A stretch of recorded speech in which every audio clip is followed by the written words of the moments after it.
Motor fizikal untuk 5 tahun dah sepatutnya dah ada koordinasi yang baik, koordinasi badan, pergerakan badan yang baik.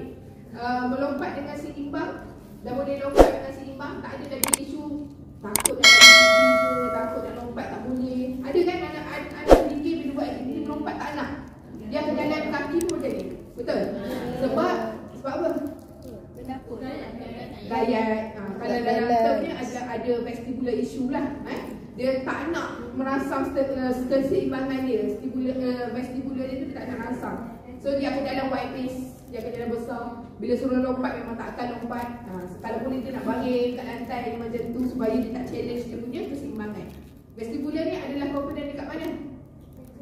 Sensory. Sensory dia ada cecair vestibular di dalam telinga kita. Pernah tak you all pusing main permainan yang pusing-pusing tu? Lepas tu kita tak boleh jalan kan? Sebab kita sebenarnya bila kita buat pusing ni, kita rangsang cecair vestibular dalam telinga kita tu yang kawal keseimbangan badan. Bila kita pusing, dia challenge vestibular tu. Bila suruh jalan kat line straight tak boleh. Budak autism dia rasa macam tu lah. Dia rasa macam dia tak nak cabar benda tu. Dia nak keadaan yang balance je. Benda-benda yang memerlukan dia lompat, lalu pipi, dia tak nak buat. Okay? Sepatutnya 5 tahun dah boleh buat lah benda tu. Boleh berdiri dengan satu kaki dengan mata tertutup. Berdiri satu kaki, mata tutup, 5 tahun sepatutnya dah boleh buat. Memperlihatkan lebih banyak kemahiran menggunakan alat tulis. Dah boleh guna alat tulis, macam-macam jenis alat tulis. Eraser, pengasah, pembaris pun dah boleh guna dah. Macam tadi, kita cakap pasal pensel saja. Patutnya 5 tahun dia dah boleh guna macam-macam. Boleh menyalin segitiga. Kalau kita letak dia tulis segitiga, kita buat satu segitiga, dia copy, dia boleh buat. Tadi bulat kan? Tadi kita sebut bulat ni segitiga. Yang persegi dia dah boleh buat. Okey, untuk kanak-kanak 6 tahun. Ramai juga yang umur macam ni kat PDK kan? 6 tahun. Okey, untuk 6 tahun sepatutnya dari aspek interaksi sosial lebih baik dalam pengawalan tingkah laku dan emosi mereka sendiri. Dah boleh kawan tingkah laku, boleh kawan emosi. Dia tahu dia tak boleh marah dekat cikgu PDK. Bila cikgu PDK tugas PDK suruh dia tak boleh menjawab. Dia tak boleh melawan. Dia tahu. Kemudian mudah berasa malu dan sensitif terhadap pandangan dan kepercayaan orang lain. Dia dah mula ambil kira pandangan orang dah. Dia dah tahu dah buka baju depan orang ramai malu. Bertanya banyak soalan. Untuk 6 tahun ni dia akan bertanya lebih banyak soalan lagi. Kalau anak-anak TK ada yang jangan kau bergaris bagi kita telefon kosong suruh tulis besar pun belum tentu boleh lagi Okey. So itu saya cerita sampai tahap perkembangan 6 tahun lah. Yang ni asas perkembangan kanak-kanak. Kalau nak cerita lebih detail dia memang akan lagi panjang. Ni saya dah cuba ringkaskan seringkas yang mungkin supaya mudah untuk dia faham lah. So sepatutnya kanak-kanak punya perkembangan adalah seperti yang saya sebut tadi lah. Untuk stage umur 2 hingga 6 tahun macam itulah perkembangan dia. So bila cakap pasal anak-anak PDK memang kebanyakannya delay development. Betul? Ada perkembangan delay perkembangan. Suka saya share buat masa sekarang ni bukan hanya kanak-kanak OKU je ada lewat perkembangan. Ramai juga kanak-kanak normal ada lewat perkembangan. Especially kanak-kanak yang lahir during COVID pandemik itu, yang lahir sebelum pandemik, membesar masa zaman PKP dan sebagainya, mendapat kurang stimulasi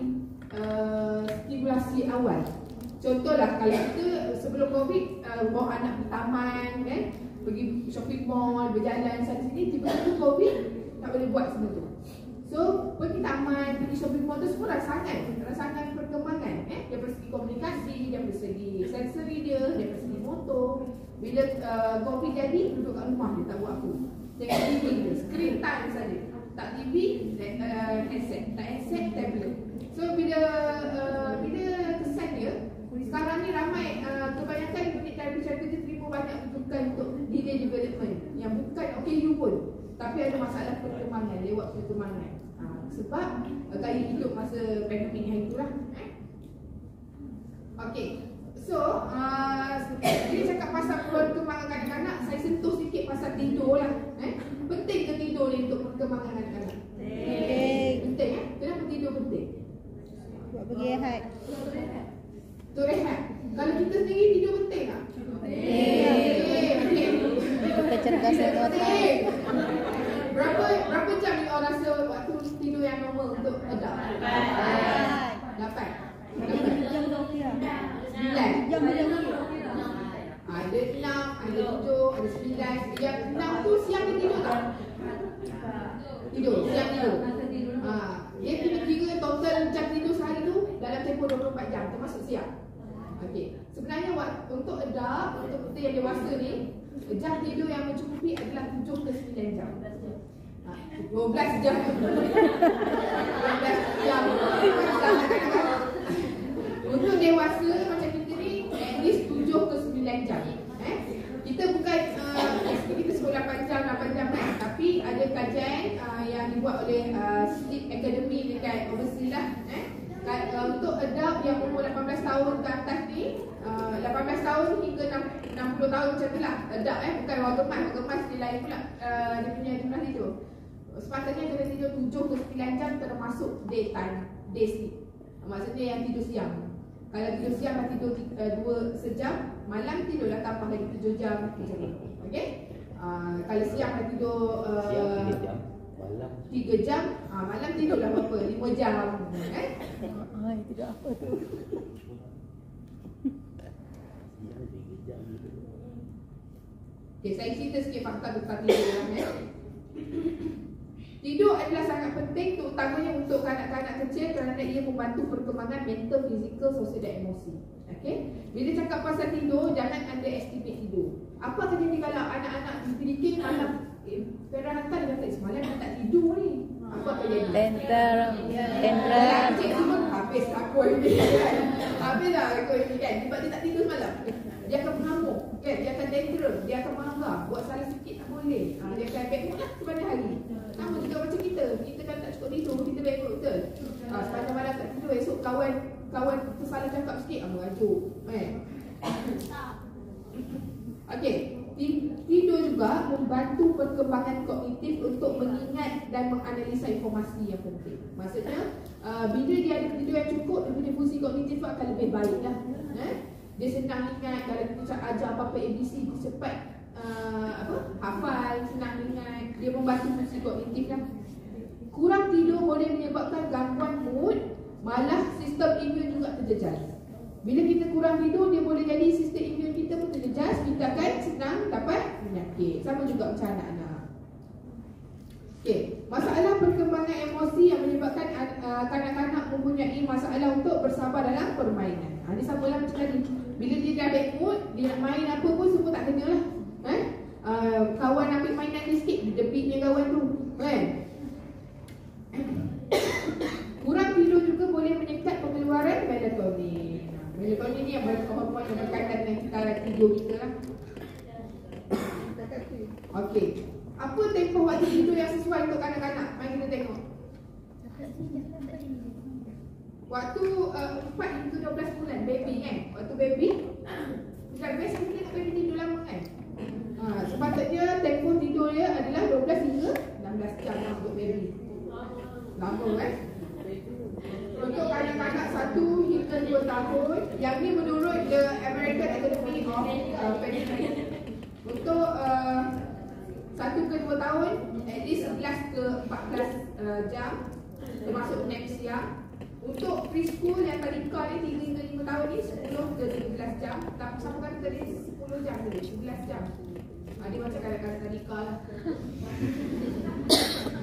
Lepas tu untuk 6 hingga 12 tahun 9 ke 12 jam. Untuk teen remaja 8 ke 10 jam. Okey. So yang kat PDK banyak yang umur ni lah lebih kurang 3 hingga 12 tahun ni. So dia punya sleep range lebih kurang ni lah sepatutnya yang normal. Itu yang tidur malam atau sekali dengan nap? Sekali dengan nap. Sekali dengan nap. Semua kiraan jumlah jam tidur harian mesti sekali dengan nap. Kadang-kadang ada orang komplain, dia datang klinik dia cakap dia tak cukup tidur. Tidur berapa jam malam puan? 4 jam. 4 jam. Okey, kita pun dah latih tak cukup tidur lah. Siang tidur berapa jam puan? 5 jam. Cukup dah tidur harian ni. Betul? Dia dalam sehari tu dia kena 7 ke 9 jam. Kalau malam dia tidur 3 jam, tak mustahil lah sebab siang dia dah tidur 5 jam. Kan? Ada orang dia dah tidur lama siang tapi dia komplain malam dia tak boleh tidur. Memang dia tak boleh tidur. So malam siang dia dah tidur lama. So kita consider tidur yang nap siang tu kena consider. Okay, so untuk kanak-kanak 3 hingga 5 tahun 10 hingga 13 jam. Kanak-kanak berumur 6 hingga 13 tahun 9 ke 12 jam. Ini cabaran yang kedua. Tadi tidur Puan, kalau memang malam tak tidur tapi ada nap, tapi paginya sudah datang sekolah, Sama. tetap sama tetram. Itu isu lainnya pula. Dia bukan isu tidur sebab tidur lah tu. Dia tidur tu boleh jadi salah satu contributing factor. Maksudnya faktor yang contribute kepada dia mengamuk. Kalau dia cukup tidur, dia cukup makan, dia cukup benda lain semua tapi dia mengamuk juga, itu kena investigate isu lain pula. Mungkin sensory, mungkin ada masalah emotional regulation, behaviour, kita tengok. Dia bukan kata budak tu mengamuk memang sebab tak cukup tidur. Tidak. Bukan 100% budak sekali mengamuk dia sebab tak cukup tidur. Kita tengok isu lain juga. Cuma tak cukup tidur boleh jadi one of contributing factor. Okey, masa screen kanak-kanak, screen time. Saya tanya you all yang ada dekat ni, siapa sekarang dah tengok skrin?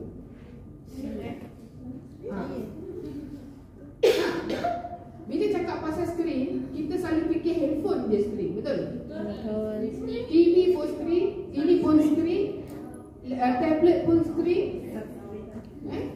Sekarang ni trend dekat dalam bilik pun ada TV, betul? Sunscreen itu tak boleh tengok, boleh dipakai. Patutlah dia cantik comel dia pakai sunscreen tu. Okey, screen. Dia cakap pasal screen time. Saya tak bagi anak saya main telefon. Saya memang tak bagi. Tapi dia bagi TV. 24 jam pasal TV. Screen ke tak screen? Screen. Bila cakap pasal screen, inilah ibu screen. TV screen, tablet screen, handphone screen. Dia bukan handphone saja screen tu. Ada setengah parent dia ingat handphone dia screen time. Tak. TV pun screen time juga. Tak bagi, dia ingat tak bagi telefon dekat anak dia tu dah okey lah. Tapi dia pasal 24 jam YouTube, tengok YouTube pun tak okey juga. Okey? Banyak tak isu yang anak-anak di PDK, parent orang bagi telefon. Dia nak bagi anak dia senyap, bagi telefon. Senyap juga. Ambil telefon, mengamuk. Hantar ke DK, tak boleh bawa telefon. Betul? So petugas DK menghadapi yang mengamuk tu lah. Bila kat rumah, balik ke rumah bagi handphone. Esok pagi hantar PDK tak bagi handphone. Habis cikgu melintang pukang dekat PDK kan. Okay. So masalah screen time ni bukan hanya untuk anak-anak OKU saja. Anak-anak normal pun menghadapi lah sekarang ni. Kita boleh lari ke daripada screen time? Kita tak boleh lah. Kita sendiri pun tak boleh. Kadang-kadang WhatsApp grup kerja meeting, kena tengok handphone, everything semua dekat ujung jari dekat telefon. Ada tugas semua dekat telefon, so tak boleh elak. Tapi kita boleh minimum kan benda tu lah. Okey, mari tadi waktu tidur, ini kita tengok pula cadangan screen time untuk kanak-kanak. Cadangan screen time yang sesuai menurut American Academy of Pediatrics, yang ni tahun 2016 nanti saya akan tunjuk kajian yang update sikit. Pada tahun 2016 kita tengok untuk kita terus tengok yang 2 hingga 5 tahun lah 2 hingga 5 tahun limit screen time 2 an hour a day. Patutnya sejam je sehari untuk 2 hingga 5 tahun. Parent should watch as well to ensure understanding and application to their work. Maksudnya parent kena tengok bersama apa yang dia tengok tu. Tak boleh biar dia. So, ada lagi ke budak tengok handphone sejam je sehari? Tak ada. Untuk 6 tahun, place consistent limit on the time spent and type of media. Yang ni dia dah kena ada limit lah. Tapi untuk 2 hingga 5 tahun ni dicadangkan pada tahun 2016 ni sejam. So kita tengok revolution dia pada tahun 2022. Dia adalah kajian yang latest, tapi ni paling latest yang saya search lah letak kat sini. Kita tengok 2 hingga 5 tahun. By time tahun 2016 masa tu tak banyak lagi lah. Screen ni tak berapa glamour sangat lagi. Betul? 2016 dah glamour dah, tapi tak ada dah banyak parent bagi kat anak-anak main handphone apa semua. So 2022 tengok 2022 umur 2 hingga 5 tahun dah jadi berapa dah? Dah jadi berapa dah? 3 jam. 0 hingga 3 jam. Sebab ni nak cakap ni, dunia beredar dah tak boleh elak dengan skrin dah. Betul? Yang sebelum ni 2016 dia cadangkan 2 hingga 5 tahun sejam je. Tapi sekarang dia belanja lagi 2 jam. Maksudnya normal sekarang, dunia sekarang, perkembangan yang sekarang dengan ada TV, ada laptop, ada komputer, tablet dan sebagainya. Kajian normal untuk masa umur 2 hingga 5 tahun adalah 0 hingga 3 jam. Lama kan 0 hingga 3 jam. Tapi 3 jam ni bukan maksudnya sekali tengok tu 3 jam. Dia pagi, campur tengah hari, campur malam, campur petang dalam 24 jam tu. Maksimum untuk 2 hingga 5 tahun adalah 3 jam. 6 hingga 17 tahun 2 jam. Kalau dah adult tu 2 hingga 4 jam. Kita sepatutnya 2 hingga 4 jam.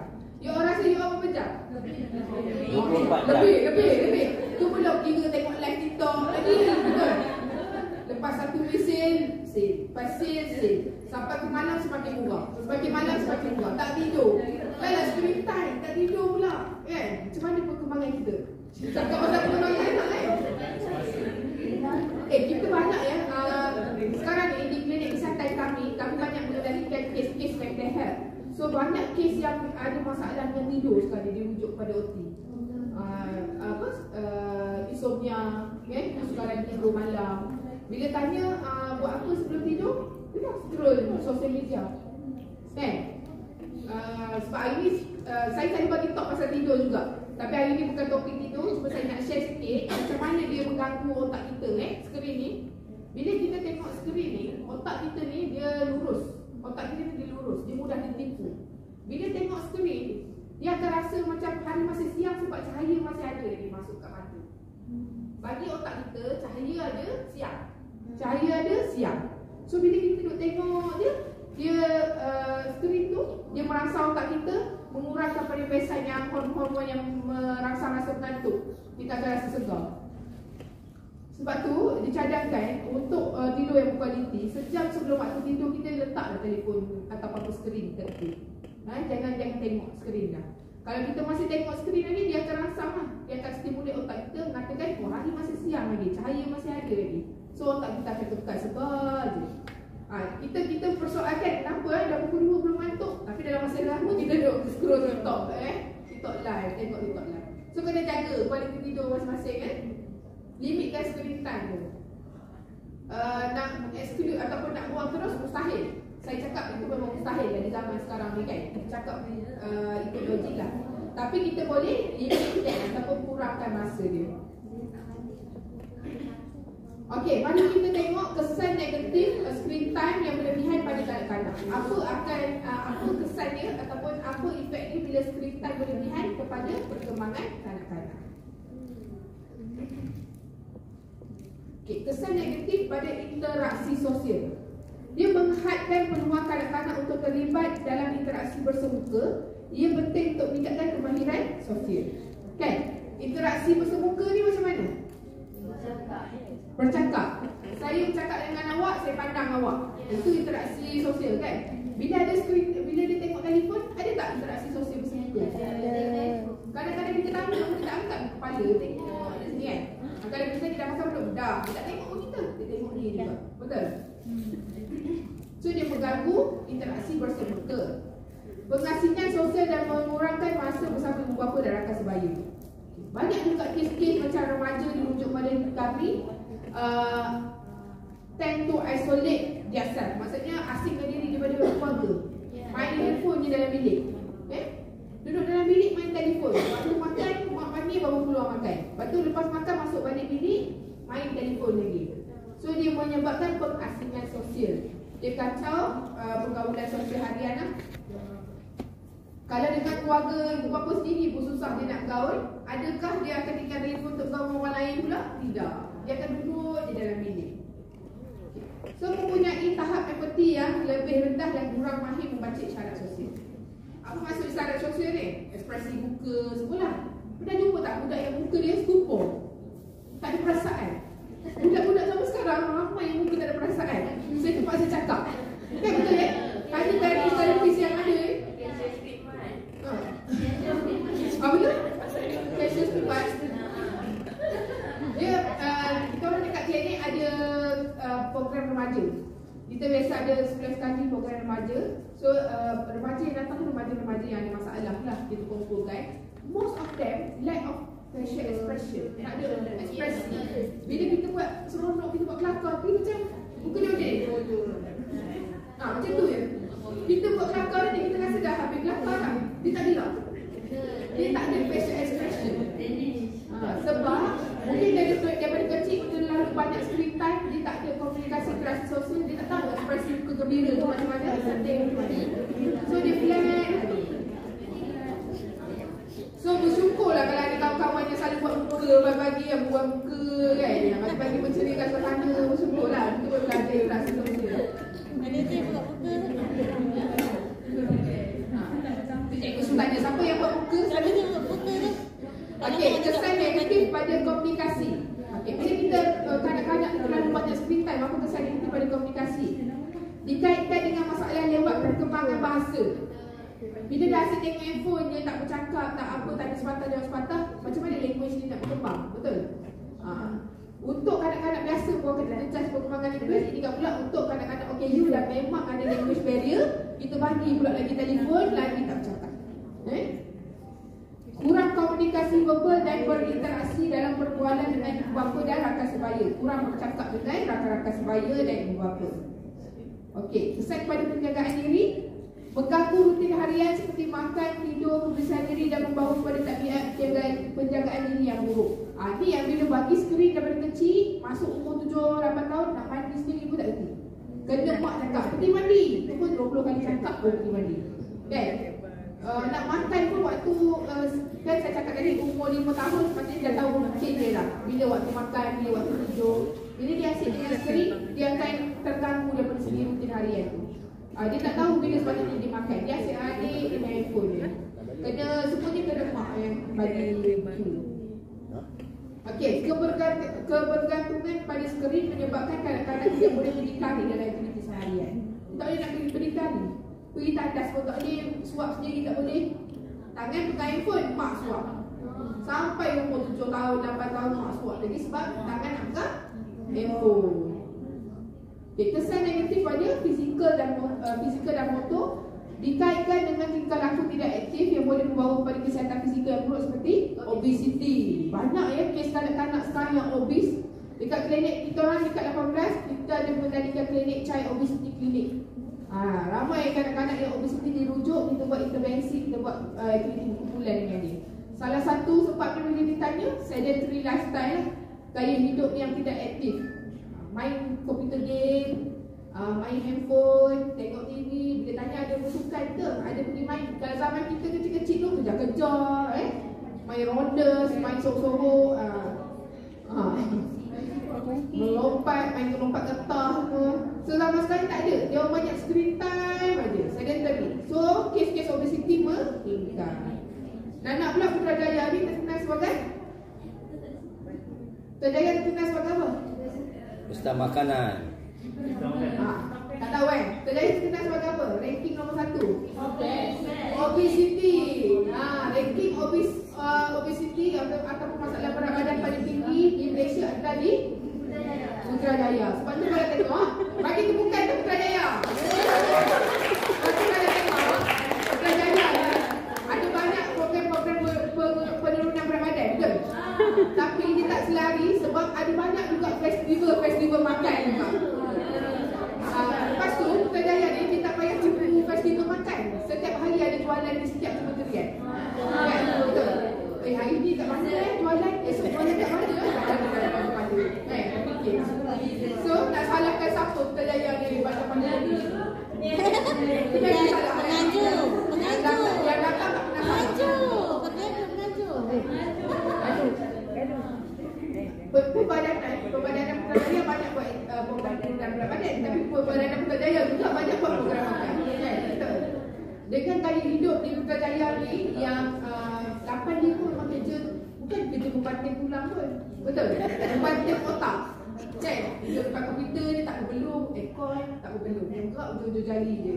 8:35. Balik rumah pun tinggi-tinggi. Betul, quarters tinggi-tinggi. Balik rumah Galih. balik rumah, dah sampai rumah dah tak nak turun dah. Tak nak buat apa-apa dah. Sebab dah sampai kat rumah, dah rehat. Dah tak nak turun. So, sedentary tidak aktif. Itu menyumbang kepada obesiti lah. Sama juga macam budak-budak, sama juga macam kanak-kanak. Okey, mengganggu perkembangan motor kasar dan motor halus. Contohnya tidak boleh mengambil pensel dengan betul. Dah terlalu banyak pegang telefon je, tak ada buat aktiviti fine motor apa semua, tak ada. Terganggu dia punya fine motor. Okey, tik masa skrin yang setimpal. Tetapkan had masa yang sesuai untuk tengok skrin berdasarkan kepada umur yang sesuai lah, macam yang saya tunjuk tadi. Galakkan penggunaan kandungan yang berkualiti tinggi, pendidikan yang interaktif yang menyokong pembelajaran dan perkembangan. Seimbangkan masa skrin dengan aktiviti fizikal dan permainan luar untuk mempromosikan kesihatan keseluruhan dan perkembangan kemahiran motor. Pastikan masa skrin tidak mengganti interaksi bersemuka dengan keluarga. Jadi untuk pengetahuan lah, sebenarnya lebih pada parent dan kesedaran parent kena advise parent jangan bagi banyak screen time sangat dengan anak-anak. Terlibat secara aktif dengan kanak-kanak semasa masa skrin dengan menonton bersama. Kalau nak bagi telefon, tapi tontonlah bersama-sama dengan dia, bincangkan isi kandungan yang baik. Menjadi contoh dengan menunjukkan tabiat skrin yang baik. Bila kita nak anak-anak kita kurangkan screen time, janganlah kita pun 24 jam dengan telefon, kan? Ini kita cakap dah main telefon, sambil main telefon mak. So kita kena jadi role model. So tips ibu bapa dan penjaga, you all ni penjaga lah antara penjaga yang akan jaga anak-anak ni 8 hingga pukul berapa? 8.5. Okey, peranan penjaga untuk membantu kanak-kanak dalam perkembangan normal adalah sangat penting. Sediakan rangsangan stimulasi yang sesuai mengikut umur. Bermain adalah keperluan dalam perkembangan kanak-kanak. Biasanya kita akan rangsang perkembangan kanak-kanak melalui bermain lah. Jadikan aktiviti harian sebagai aktiviti stimulasi untuk menggalakkan kemahiran penyelesaian masalah. Boleh je kita nak rangsang perkembangan kanak-kanak tu dengan kita bagi buat aktiviti harian. Kadang-kadang orang kita ni ada stigma. Bila tengok dia mak tu suruh buat ni, suruh anak dia buat tu, ini dia nampak macam nak bully anak atau dera anak ke ni kan. Suruh kecil-kecil dah suruh anak menyapu, kecil-kecil dah suruh anak basuh pinggan. Tapi sebenarnya itu is the best way untuk kita ajar anak-anak tu menjadi berdikari, kan. Ini sampai ke besar nak suruh anak, sampai ke besar kita nak basuh pinggan dia, sampai ke besar kita nak tolong kemaskan katil dia, tak pagi dia kemas katil sendiri, sampai bila dia nak berdikari. So kita buat aktiviti rangsangan perkembangannya melalui aktiviti harian. Okay, sekiranya ibu bapa penjaga mendapati ada menghadapi masalah perkembangan, jangan panik dan cuba dapatkan rawatan awal di klinik lah. Boleh juga petugas PDK ni advice kepada parent. Kadang-kadang ada parent yang tak bawa apa anak di terapi dekat klinik hospital, betul tak? Betul. Ramai kan, banyak kes macam tu. Datang bawa ke PDK je, tak bawa. Bila tanya ada follow up ke hospital, tak nak pergi hospital lah. Tak nak pergi.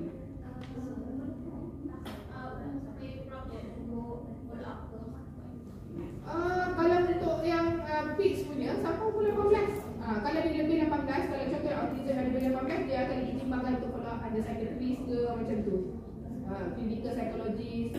Tapi kalau yang 18 tahun ke bawah boleh je lagi. Kalau dia masih ada masalah, dia boleh je datang ke hospital untuk follow up sana.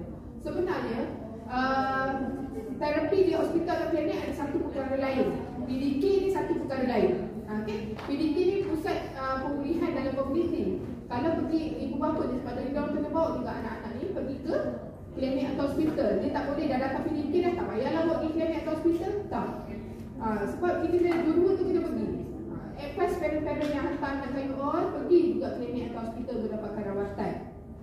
PDK lah datang macam biasa. Tapi kalau appointment 11 kali di hospital tu pergi juga supaya terapis boleh ajar parent. Terapis boleh bagi home program apa yang parent boleh buat di rumah dengan anak-anak.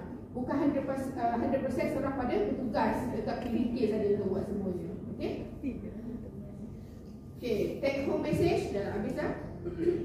Pantau perkembangan mengikut tahap umur. Kita kena tengok tahap umur, jangan denial jika terdapat masalah, dapat kebantuan. Contohlah ada anak-anak PDK yang ada masalah, bincangkan dengan parent dia, suruh parent pergi dapatkan bantuan dekat klinik atau hospital.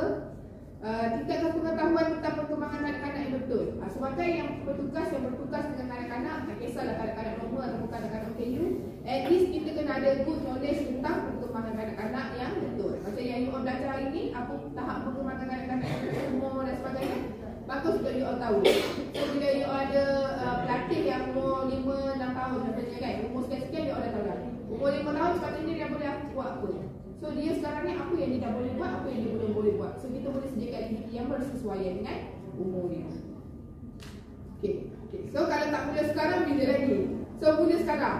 Daripada sekarang ni mula pantau perkembangan anak-anak aktiviti itu, compare dengan perkembangan umur. Yang mana ada masalah, cuba rasangkan dan bantu dia dari segi yang bermasalah.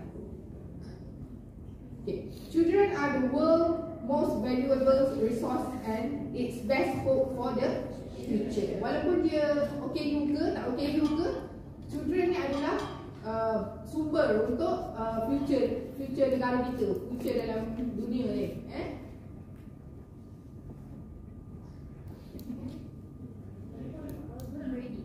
Oh, tak keluar dah, air internet dah habis. Dia siapa ikut. Tapi tak apalah. So itu saja daripada saya. Ada apa-apa soalan nak tanya ke? Ini rujukan-rujukan yang saya gunakan. Nanti saya boleh share juga slide ni pada budak-budak semua. Sebab saya faham tulisan yang kecil tadi dalam masa yang singkat ni saya cuba ringkaskan semuanya. Tapi kalau ada yang terlupa ke apa, boleh rujuk balik pada slide yang saya akan sharekan slide ya. Ada apa-apa soalan nak tanya? Ni yang saya nak tunjuk tadi. Okay. Tell me and I forget. Teach me and I remember. Involve me and I learn. Ini daripada perspektif kanak-kanak pula. Kalau kita sekadar cakap dia, buat perangai baik, buat perangai baik, buat perangai baik, dia akan ingat. Okay. Tapi kalau kita ajar dia macam mana nak jadi baik, dia akan remember. Kalau kita terlibat sekali mengajar dia, tunjukkan contoh bersama-sama dengan dia akan learn. Dia akan learn. So beza ingat, remember dengan learn tu. Kan ada orang dia sekadar ingat dia tapi dia tak belajar apa-apa. So kita kena kesimpulannya kita kena bersama-sama dengan anak-anak tu untuk mengajar dia sesuatu. Bukan sekadar kita bercakap saja, tak ajar saja tapi kita tak involve dengan dia orang. Kita tak bersama-sama dengan dia orang buat perkara tersebut. Okey, ada apa-apa soalan nak tanya? Sebelum kita proceed kepada talk seterusnya. Quiz tak ada? Quiz tak ada? Ada Q&A, kalau nak soal apa-apa, boleh lah.